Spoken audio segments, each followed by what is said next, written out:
Welcome to EPG Pathshala. My name is Dugirala Vasanta. I am on the teaching faculty of the Department of Linguistics at Osmania University, Hyderabad. This is course 10, Psychoneurolinguistics. Today's lecture is on module 18, Neurolinguistics part of the course.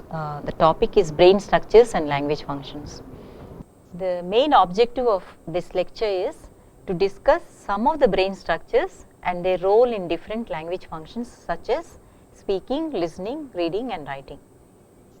The spinal cord is not described in greater detail in this lecture because it does not play a direct role in processing or production of language. Let us look at the brain starting from the outermost layer, which is called cortex. I will show you two pictures. The next two screens will have pictures of brain, the outer layer of brain. So this is how the outer surface of brain looks. The next picture shows the right and the left hemisphere are pulled apart. They are connected by corpus callosum. So see the corpus callosum. Let me describe these two pictures. The outermost layer of the two hemispheres is composed of grey matter. Okay? The bumpy things are called gyri. In singular you can say gyrus, and the indentations or cuts are called sulci or sulcus. So when you see the brain, and you can, when I have learned this course, we have shown the actual brain in a dish. You can see the gyri and sulci. They are important, they are very important because they mark the boundaries of different lobes. There are 4 lobes in each hemisphere. So it is using these gyri and sulci we try to say that the frontal lobe stops here, the parietal lobe, the temporal lobe, the occipital lobe. Okay. Now these gyri and sulci are protected from the hard skull with cerebrospinal fluid and meninges. You would have heard of meningitis, infection of the meninges. So they are like buffers, between the skull and the actual cranium. You have cerebrospinal fluid and meninges. So both the hemispheres, as you saw in the picture, are connected with corpus callosum. Right and the left are connected with corpus callosum. Now the right hemisphere and the left hemisphere process information in somewhat different manners. That is, the cognitive styles, information processing styles of the two hemispheres are different. As you can see on the screen, the left hemisphere is color green and the right is in color blue. Left hemisphere processes information, it pays more attention to analytical information, logical, precise, repetitive, organized, scientific, literal, sequential. These are the styles of processing information by the left hemisphere, which is supposedly dominant in majority of the people. The right hemisphere, on the other hand, is creative, imaginative, intuitive, conceptual. It looks at holistic, big picture, and heuristic, empathetic, figurative, irregular. So the styles are different, and therefore they dominate different functions, different cognitive functions.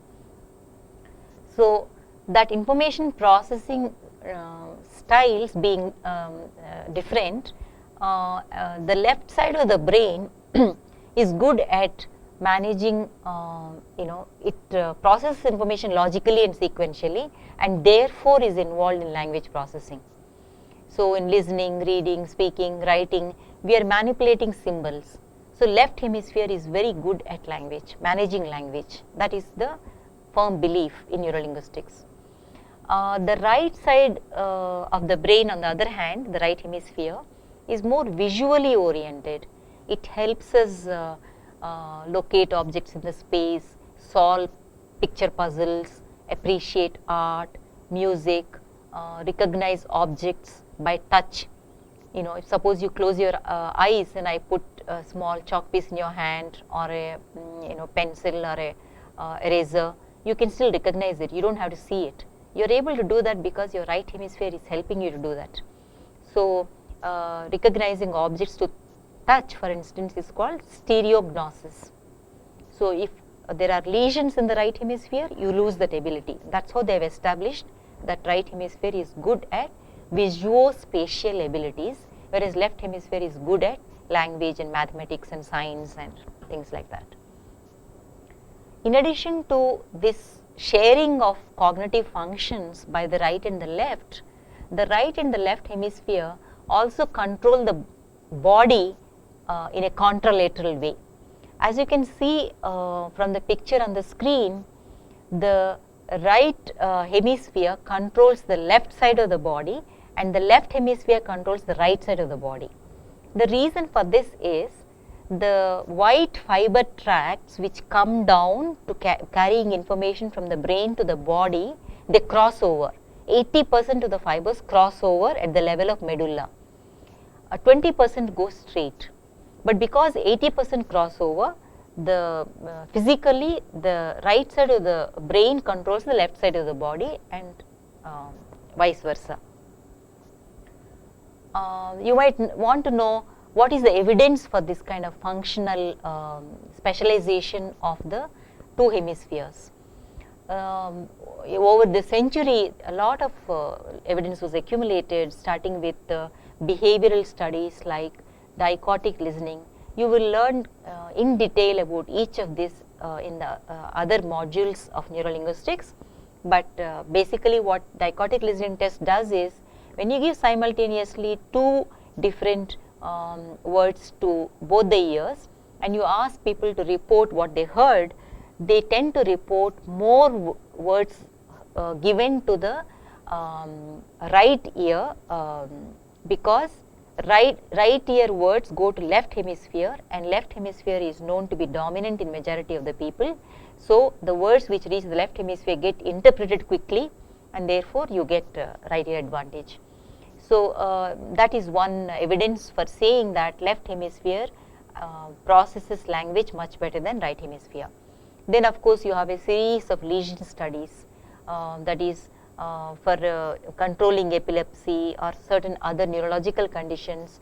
Sometimes surgeons have to remove entire hemisphere or one lobe in a hemisphere. So they have studied patients like that to find out which hemisphere is good at what. Then they did whole lot of neuropsychological tests, electrical stimulation experiments, neuroimaging techniques, electrophysiological experiments. As I said that there is a whole module devoted to methods in neurolinguistics. You will get lot more information on each of these techniques. So I will not spend any more time explaining you these techniques. Instead, let us look at the outcome of brain mapping studies done through electrical stimulation. This was the work of a German neurologist called Brodmann. So primary sensory cortex located in the parietal lobe is given Brodmann area BA number 1, 2, 3. So sensory cortex is 1, 2, 3. Primary motor cortex located in the frontal lobe is Brodmann area number 4. Primary visual cortex located in occipital lobe is Brodmann area number 17. Primary auditory cortex located in the temporal lobe is Brodmann area number 41. Wernicke's area is BA 22. Broca's area is BA 44. Angular gyrus and supramarginal gyri, which play a very important role in reading and writing, are assigned number 39 and number 40. So you will see these Brodmann areas mapped on to the left hemisphere in the next picture on the screen. Study at your leisure. Look at the numbers which I have just described, and the location and the numbers, the correlation between those areas. So this is what is Brodmann areas. Another picture of left hemisphere is shown to you on the screen. You see now we are moving into each hemisphere has lobes, 4 lobes. As you can see in the picture, you have frontal lobe marked in blue, parietal lobe yellow, temporal lobe green, occipital lobe pink. You can see occipital lobe is the smallest of the 4 lobes. Let's now discuss a little bit about each lobe. Frontal lobe, as I think it was pointed out to you earlier, that it was discovered by Paul Broca and I mean the frontal lobe contains Broca's area, which was discovered by Paul Broca in 1861. It is supposed to control articulated speech, verbalized speech. So, damage to Broca's area in the frontal lobe can result in apraxia or inability to make voluntary speech movements. If the apraxia affects speech, it is called apraxia of speech. You have a whole module on apraxia, we will discuss that later, but damage to frontal lobe can result in apraxia of speech, where you cannot say something voluntarily. Automatically, when nobody is asking you, you can move your lips, you can say whatever you want, but when somebody asks you what is your name, or if it is not speech, if it is limb apraxia, you cannot make a fist if they ask you to make. So, voluntary movement is affected if there is a damage to frontal lobe.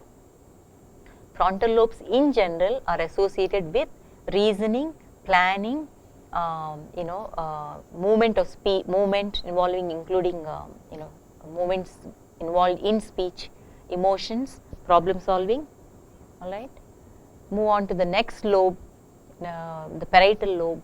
This lobe is responsible for recognizing objects through touch. I have also mentioned this earlier. It is called stereognosis, and visuospatial abilities. Parietal lobe is responsible for all our visuospatial abilities, say reading maps, giving directions, all this. Parietal lobe coordinates movement, orientation, recognition of objects, perception, reading and writing. So, damage to left parietal lobe can result in what are known as ideational or ideomotor apraxia. You will learn more about that in the apraxia module. And also acalculia, that is inability to do simple mathematics. Let us move on to temporal lobe. Temporal lobe houses primary auditory cortex as well as Wernicke's area. Both are responsible for our ability to comprehend other people's speech. See, primary, when I am speaking now, you are listening, it will go to your primary auditory area and then passed on to Wernicke's area. Wernicke's area interprets the meaning of those sounds, both environmental sounds as well as speech. So, lesions to Wernicke's area can cause what are known as agnosias or inability to interpret the meaning of auditory stimuli, and when the damage is in the left lobe, it can cause what is known as pure word deafness. The smallest of the lobes, the occipital lobe, contains primary visual cortex, and it is responsible for processing all visual input coming from the body and from the environment. Damage to left occipital lobe can cause alexia, that is reading disturbance, or agraphia, writing impairment, color agnosia, inability to interpret colors, visual object agnosia, inability to recognize objects, all this. Okay, these are the four major lobes, but when you go further into below the lobes, we go into the midbrain, and then next to the below the midbrain you have pons, below the pons you have medulla. So, let me say a few lines about each of these structures. The nuclei of the third cranial nerve, oculomotor, fourth trochlear, part of the fifth trigeminal cranial nerves start from midbrain. In other words, midbrain is the origin of 3 or 4 cranial nerves, 3, 4 and 5. They originate at the midbrain level. There are red nucleus, substantia nigra, they are all located in midbrain. These are all different nuclei, they are like relay stations sending information back and forth. The nuclei of 6th cranial nerve called abducens, 7th facial, 8th auditory are located at the pons level. Then the medulla contains ascending and descending fiber tracts and the nuclei of 9th, 10th, 11th and 12th cranial nerves. It is at the level of medulla that 80% of the fiber tracts coming from cortex to spinal cord crossover. To observe the structures below the cortex, see the picture shown on the screen next. It is at the level of medulla that the fiber tracts cross over, making the brain control the opposite side of the body. On the screen you are shown some of these structures. See, you have midbrain, below that you have pons, below that you have medulla, medulla leading to spinal cord. The picture on the left side is magnified this side, so you can see at leisure, study the picture carefully. Now coming down to spinal cord, you can see there is a afferent sensory information going into the spinal cord, and motor information efferent. Afferent is sensory, efferent is motor. So information which is coming, going from body to the brain go through the sensory tract. Signals coming from brain to the body go through the motor tract into our muscles. There is a dorsal horn and there is a ventral horn. Study the picture carefully later. Basically, spinal cord is a transmission link between brain and the body. It transmits motor impulses from motor cortex, which is there in the frontal lobe, to different organs, muscles, glands, and sends sensory information such as pain, touch, pressure, temperature from the body to the brain. The dorsal and the ventral roots join to become nerves. So 31 pairs of spinal nerves. You have seen the picture already in the previous module. Then aside from these structures, you also have what popularly known as small brain or cerebellum. Cerebellum or little brain, sometimes it is referred to as. It has connections to motor cortex in the frontal lobe. There is something called cerebrocerebellar tract. So that connects cerebellum to the motor cortex. Cerebellum controls fine motor movements, timing, motor memories, planning of movements, and our balance. So in connection with nuclei of basal ganglia, cerebellum is also involved in phonological processing of syllable sequences in words, all that.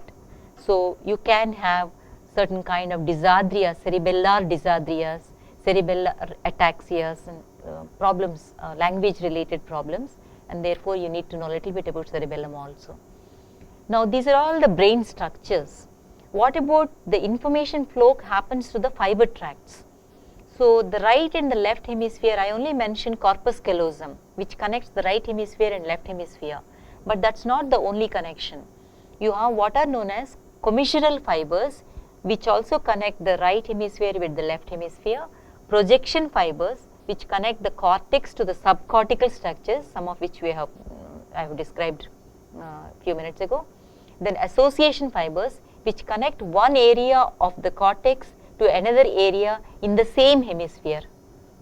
Okay, so commissural, projection, association fibers are three different kind of fiber tracts which allow this complete exchange of information between the right brain and the left brain.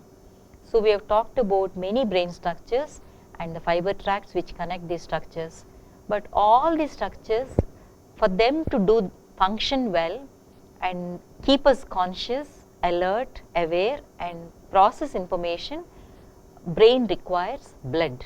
So let's talk about blood supply to the brain. The arterial blood supply to the brain is derived from two systems.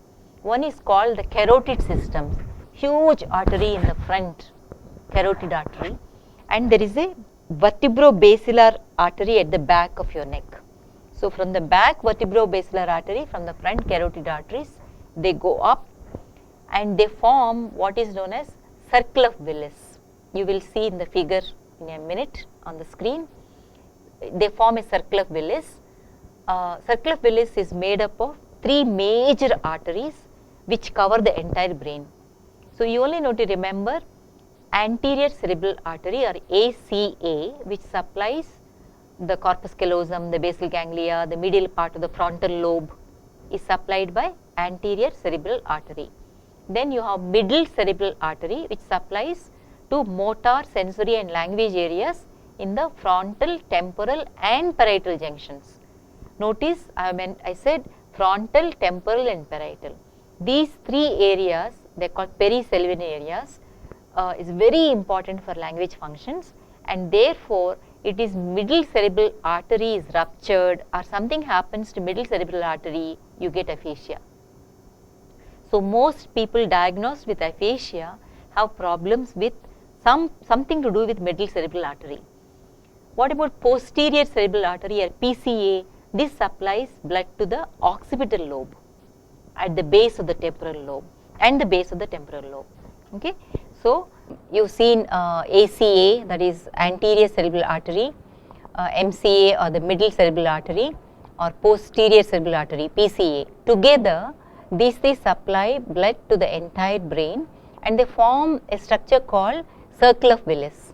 That picture I would like you to see on the screen next. Left side you are shown the circle of Willis, which is imposed on the actual brain diagram on the right side. Study the figure carefully. And then the next figure shows you the middle cerebral artery, how it supplies brain to the most important areas in the frontal lobe, in the temporal lobe and in the parietal lobe. And therefore, stroke aphasia, about which you are going to learn in another module, occurs when middle cerebral artery is damaged, not the PCA or ACA, but MCA, and MCA is shown in red color in this picture. Look at it carefully. Okay, so we have talked about brain structures, we have talked about fiber tracts which connect the brain structures, we talked about the blood supply. Assuming all this is going on well, then what are the structure function relationship?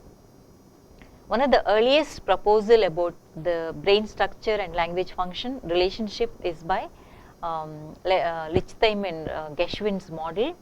So you see in the figure on the screen, you have concepts which are managed in the association cortex, and you have motor word comprehension marked in a red block here, and auditory word comprehension in a green block.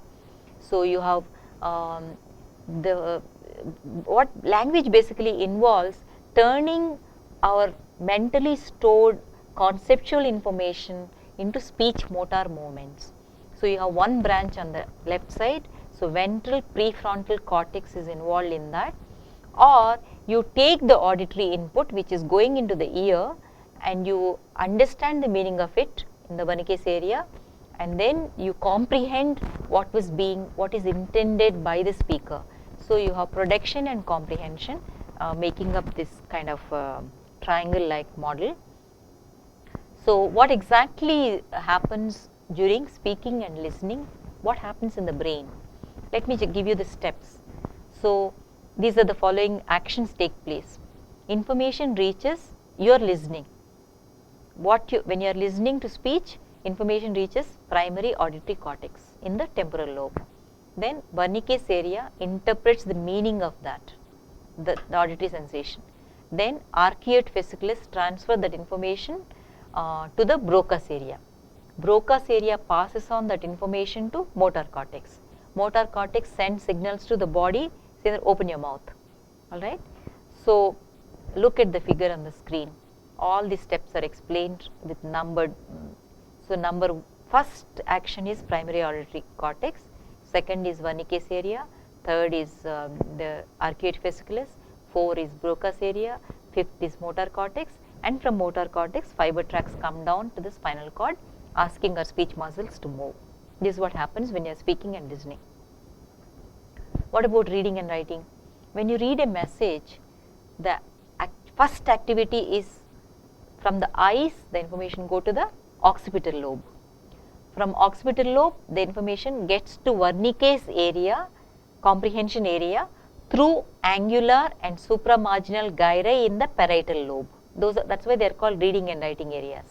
So reading and writing involves occipital lobe, angular and supramarginal gyri in the parietal lobe, Wernicke's area, and after the Wernicke's area, it's the same process. Wernicke's area sends a signal to arcuate fasciculus to Broca's area. Broca's area contacts the motor area sends the signals to our speech muscles. I mean, now we are talking about reading and writing, right?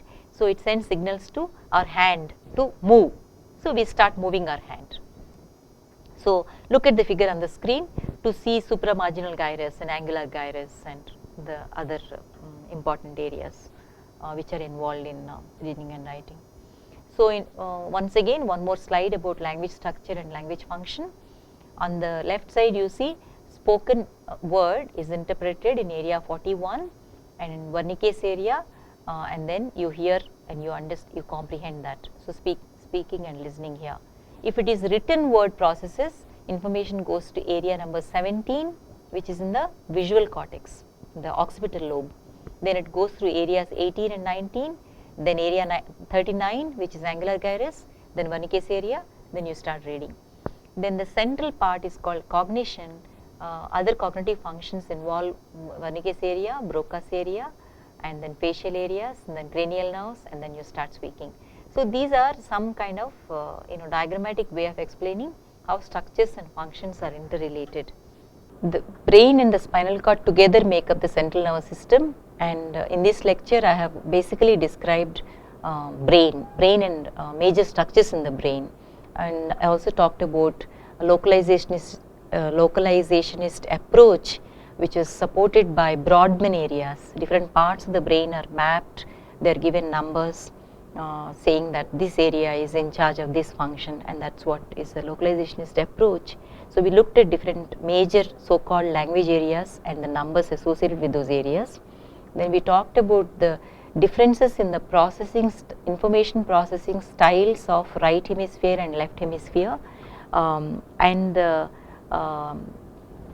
mainstream notion which existed for a long time, almost a century, that it is left hemisphere which is primarily responsible for all language related functions, and that right hemisphere is a minor hemisphere as far as language is concerned.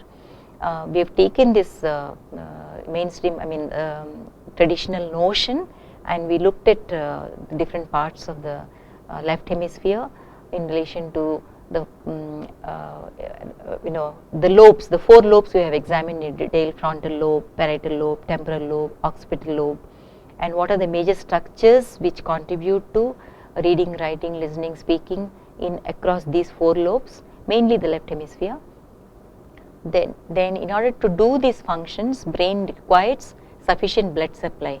So I have also described the way the anterior cerebral artery, middle cerebral artery, and posterior cerebral artery cover the entire brain, take blood, and blood carries oxygen and supplies to the entire brain. But I drew your attention to middle cerebral artery, which supplies the so-called language areas near the sylvian sulcus. That is, middle cerebral artery supplies blood to the frontal lobe, Broca's area, the temporal lobe, which contains primary auditory area and the Wernicke's area, and the parietal lobe. So it is middle cerebral artery, which I said is very important, because later when you learn about aphasias, you know that it is a damage to middle cerebral artery which causes aphasia. And later on I have also talked about how these different structures of the brain participate in what exactly happens when we are listening to speech. What is the first step that the information reaches primary auditory cortex, and then it goes into the Wernicke's area where meaning is interpreted, and then information is sent via arcuate fasciculus to Broca's area, and Broca's area sends signals to motor cortex sends signals to the speech muscles, and we start speaking. So this kind of actual actions that take place while listening and speaking as opposed to reading and writing, I have explained in this module. If you have any doubts, consult the e-text. Thank you.